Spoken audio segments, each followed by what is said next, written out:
High বন্ধুরা, তোমাদের সকলের প্রিয় চ্যানেল চলপরি বন্ধুতে তোমাদের সকলকে স্বাগত। আশা করি তোমরা সকলেই খুব ভালো আছো। তো তোমাদের জন্য প্রত্যেকের জন্য একটা বিরাট বড় গুড নিউজ নিয়ে চলে এলাম। সেটা হচ্ছে যে ফায়ার অপারেটর 2024-এ নিউ ভ্যাকেন্সি আসতে চলেছে এবং পোস্টটা কিন্তু যথেষ্ট ভালো। তো এইটা মানে অফিসিয়ালি খুব তাড়াতাড়ি এটা দেওয়া হবে। তো আমি যেটা পেয়েছি তোমাদেরকে সেটা শেয়ার করছি।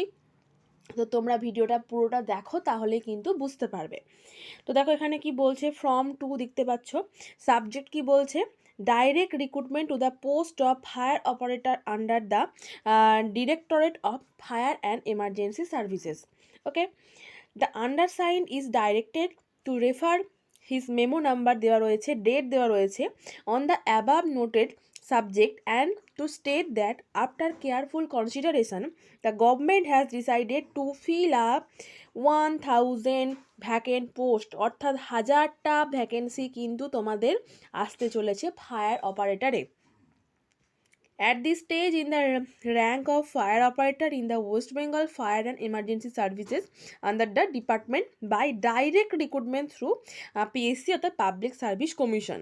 Okay, আর কি বলছে দেখো, this has the concurrence of the finance department by their number group। এগুলো আমাদের অত দেখার দরকার নেই।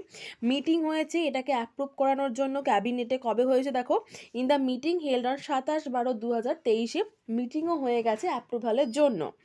Accordingly, the undersigned is also directed to request him to forward the proposal immediately to filling up a 1000 vacant post by direct recruitment through PSC West Bengal. Okay, তো এখানে বলা হচ্ছে কি খুব আর্জেন্টলি 1000 অর্থাৎ 1000 ভ্যাকেন্ট পোস্ট যেটা রয়েছে সেটাকে এখানে নেওয়ার জন্য এখানে বলা হয়েছে এবং সেটা ক্যাবিনেটে কিন্তু এটা অ্যাপ্রুভ ভালো হয়ে গেছে। তো খুব তাড়াতাড়ি কিন্তু তোমরা এই যে ফুল নোটিফিকেশান ফায়ার অপারেটরের তোমরা পিএসসির যে অফিসিয়াল ওয়েবসাইট রয়েছে সেখানে তোমরা দেখতে পাবে। তো এটাই তোমাদেরকে জানানোর ছিল। এই ইম্পর্টেন্ট পিডিএফ এটা আমি পেয়েছি, তাই ভাবলাম তোমাদের সঙ্গে শেয়ার করে নিই। এখানে দেখো সমস্ত কিছু মেমো নাম্বার, কবে কি হয়েছে সমস্ত কিছু দিয়ে কিন্তু এটা করা রয়েছে।